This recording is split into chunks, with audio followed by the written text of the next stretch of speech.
안녕하세요. 투영인입니다. 오늘은 제가 지난번에 블로그를 통해서 여러분들에게 유튜브에서 다뤄줬으면 하는 내용에 대한 의견을 구했었는데요. 많은 분들이 여러 가지를 요청하셨습니다. 요청하신 내용 가운데 제가 대답이 가능한 것들을 중심으로 해서 유튜브를 진행할까 합니다. 오늘은 어쩌면 많이 궁금해 하실지도 모르고, 솔직히 많은 전문가들도 실제 적용하는데 많은 어려움이 있는 판단 지표에 관한 것인데요. 가장 원론적인 내용이면서도 매우 중요하기도 합니다. 이것은 바로 현재 시점이 주식에 투자해도 되는 것인지, 아니면 안전자산에 투자해야 되는 것인지, 어떤 상황인지를 판단해야 된다는 것입니다. 다시 말씀드려서 주식에 투자해도 되는 국면은 리스크 온이라고 얘기를 하고, 안전자산에 투자해야 되는 국면을 리스크 오프 국면이라고 하는데요. 이런 두 가지 상황을 어떤 기준에 의해서 판단하는지에 대해서 관심이 많은 것으로 보입니다. 먼저 여러분들에게 강조하고 싶은 것은 리스크 온이나 리스크 오프를 판단하는 기준은 절대 단기적인 매매에 응용해서는 안 된다는 점입니다. 뒤에 말씀드리겠지만 모든 지표들이 주가에 후행하는 성격을 갖고 있기 때문에 마켓 타이밍으로서 역할을 100% 수행하지 못한다는 점입니다.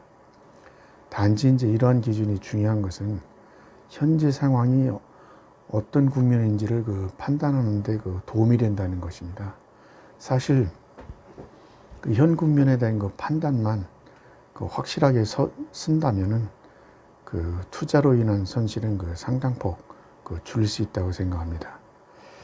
실제 리스크 온인지 리스크 오프인지를 판단하는 기준에 관한 많은 학술 연구 논문들이 발표되고 있고요. 지금도 아마 발표되고 있을 것입니다.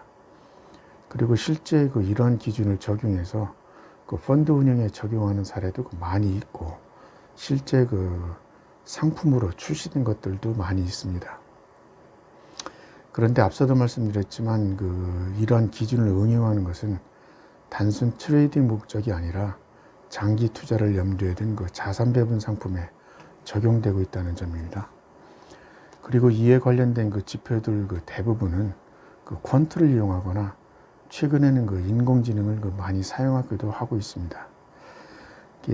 그렇지만 오늘은 여러분들이 쉽게 엑셀로 만들어 볼 수 있고 이를 적용해 볼 수 있는 한 가지 기준을 설명해 드리려고 합니다.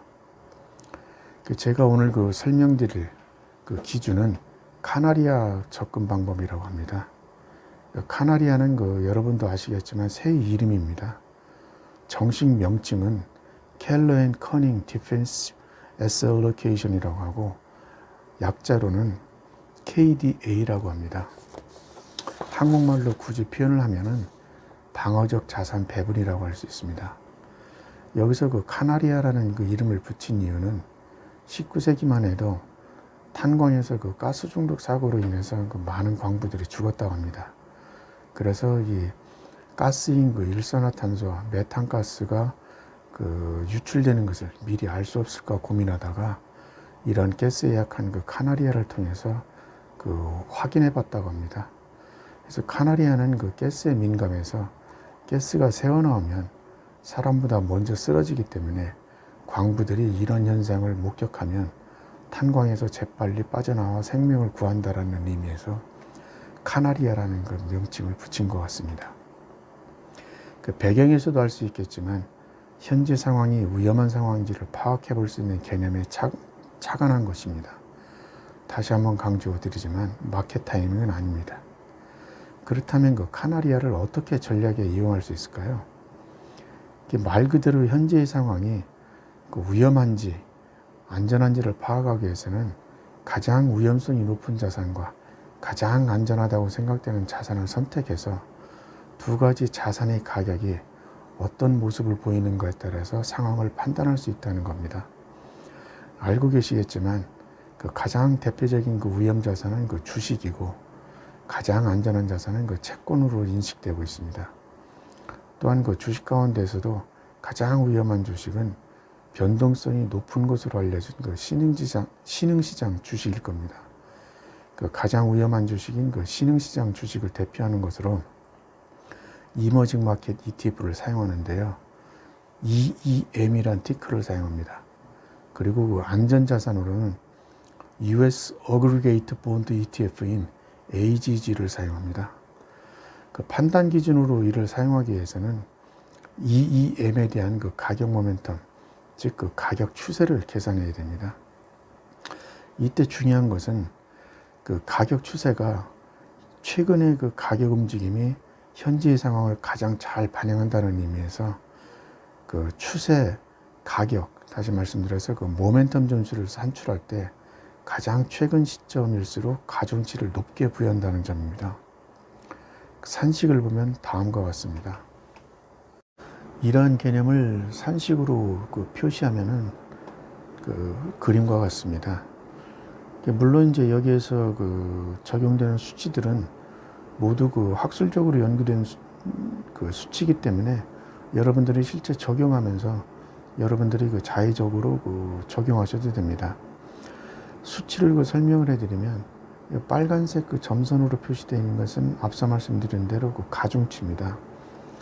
그리고 이 산식은 P20일 되어 있는 것처럼 그 20일간의 그 주가 변화율, 등락률, 그리고 60일간의 그 주가 등락률, 126일간의 주가 등락률, 252일간의 그 주가 등락률을 의미합니다. 단기, 중기, 그 장기로 이렇게 나누어서 그 등락률을 계산한 다음에 가장 최근치, 즉 그 21일 전 그 대비 주가 등락률에는 가중치 그 12를 적용을 하고 63일에는 4, 126일에는 2를 적용을 해서 모멘텀 스코어를 그 모두 합산합니다. 이렇게 그 합산된 수치가 그 모두 그 플러스가 나오면 리스크 온이라고 판단하시면 됩니다. 다시 말씀드려서 그 EEM과 AGG 그 모멘텀 모두가 플러스가 나면 리스크 온이라고 판단을 해도 되고, 이때는 그 위험 자산에 더 많은 비중을 두고 그 투자를 하시면 됩니다. 원론적으로는 그 위험 자산 60%, 안전 자산 40% 구성되는 그 자산에 투자대로 되어 있습니다. 그렇지만 경험적으로는 그 안전 자산보다는 위험 자산에 투자할 경우 승리할 확률이 높기 때문에 위험 자산에 투자해도 괜찮은 국면이라고 판단하시면 될 것 같습니다. 이와는 달리 그 모멘텀 스코어 가운데 한 가지는 플러스 수치를, 다른 한 가지는 그 마이너스 수치를 보이면 증류 국면으로 판단을 해서 그 위험 자산의 50%, 안전 자산의 50%를 투자하면 되고요. 두 가지 수치가 모두 마이너스가 나올 때 이때는 그 리스크 오프 국면으로 판단을 하고 투자 자산 모두를 그 현금화 또는 안전 자산인 그 중기 국채에 투자하도록 권고하고 있습니다. 이렇게 이런 그 공식을 기준으로 그 그래프를 그 실질적으로 그려보면은 다음과 같습니다. 이제 올해 흐름에 그 상당히 많이 관심을 갖고 계실 텐데요. 기본적으로 그 EM 그 수치가 그 플러스를 보였던 국면들은 이제 최근 들어서 5월 이후 상황입니다. 그런데 중요한 것은 그 3월 달에 우리가 모두가 관심을 갖고 있는 그 3월 달에 이미 그 2월 말에 EEM 수치는 그 마이너스를 보이고 AGG는 그 플러스를 보였기 때문에 이미 3월 달 국면은 그 중립 국면으로 판단이 됐습니다. 그리고 이러한 국면은 그 조금 그 아까도 말씀드렸지만 레깅 효과는 있지만은 기본적으로 6월까지는 그 변화가 되지 않습니다. 그리고 6월부터 전체적으로 EEM과 AGG가 그 플러스를 그 보였기 때문에 그 리스크 온 국면으로 그 판단을 했고요.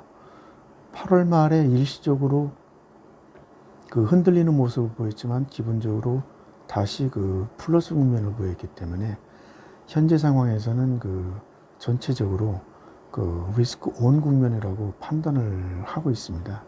따라서 현재는 그 위험 자산에 그 투자를 해도 괜찮은 국면이라고 지금 판단을 하고 있는 것 같습니다. 투자 기준일은 아까도 말씀드렸지만 그 매월 말, 이 그래프에서는 매월 말을 기준으로 하고 있지만 여러분들의 그 투자 판단에 따라서 그 매월 말을 해도 되고 매월 중순을 해도 되고 아니면 분기별 기준으로 해서 판단해도 됩니다. 지금까지 리스크 온과 그 리스크 오프 국면을 그 판단하는 기준을 설명드렸는데요. 투자에 도움이 되셨으면 좋겠습니다. 감사합니다.